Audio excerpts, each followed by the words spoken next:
Жителям Пензы есть чем гордиться. У нас, пензенцев, есть замечательные земляки, достойные люди, память которых мы чтим.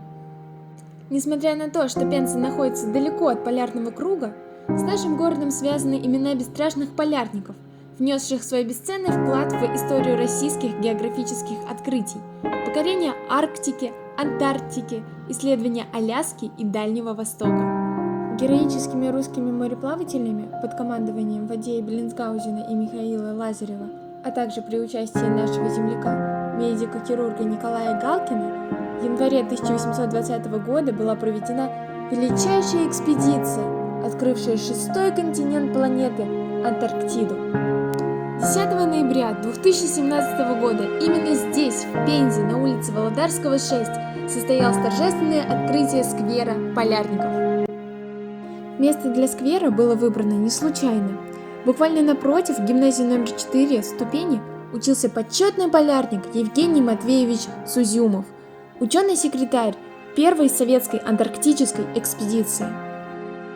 А через квартал находится дом участника легендарного дрейфа, героя Советского Союза Константина Сергеевича Бодегина. Интересно, что для оформления сквера в Пензу прислали настоящий якорь с одного из кораблей Северного флота, ходившего по Баренцевому морю. А подарил его родному городу почетный полярник России Павел Дзайтфудин, наш земляк. Знаете ли вы, что якорь считается символом полярников? Это действительно так. В опущенном положении он означает стабильность, а в поднятом – стремление идти вперед. Шествие над сквером полярников уже взяли ученики гимназии номер 4. В этом славном учебном заведении в свое время учились многие замечательные люди, но сегодня я хочу рассказать вам только об одном человеке. Это Евгений Матвеевич Сузюмов, выпускник школы 1925 года, а впоследствии почетный полярник, кандидат географических наук. С Пензой и Пензенской областью связаны корни семьи Сузюмовых. Сам Евгений Матвеевич родился в Пензе в 1908 году. Высшее образование получил в Москве. Евгений Матвеевич неоднократно бывал в Пензе, посещал родную школу, передавал в школьный музей свои книги и экспонаты из экспедиций. Часть его архива размещена на выставке в Литературном музее Пензы. Евгений Матвеевич Сузюмов – ветеран Великой Отечественной войны. С первого и до последнего дня войны находился в рядах военно-морского флота. Был награжден 7 орденами и 14 медалями.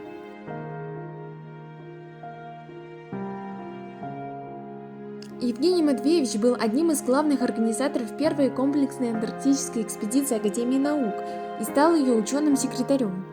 Результаты исследований, которые были собраны Сузюмовым в первой антарктической экспедиции, стали очень важным научным практическим руководством для других ученых-антарктиков. В частности, он первым стал наблюдать за антарктическими ледниками и делать выводы об их взаимосвязи с изменением климата Земли. О работах в Арктике, Антарктике и Мировом океане Сузюмов опубликовал 13 книг и более 170 статей и очерков. С 1954 года был членом Всесоюзного географического общества. К 60-летию первой советской антарктической экспедиции на здании гимназии ступени была установлена мемориальная доска. На ней вы видите портрет уроженца нашего города, дважды Героя Советского Союза, почетного полярника Евгения Матвеевича Сузюмова. 3 февраля 2018 года по инициативе Пензенского областного отделения Русского географического общества в микрорайоне Заря города Пензы состоялась презентация улицы Сузюмова и торжественное открытие стенда, посвященного почетному полярнику.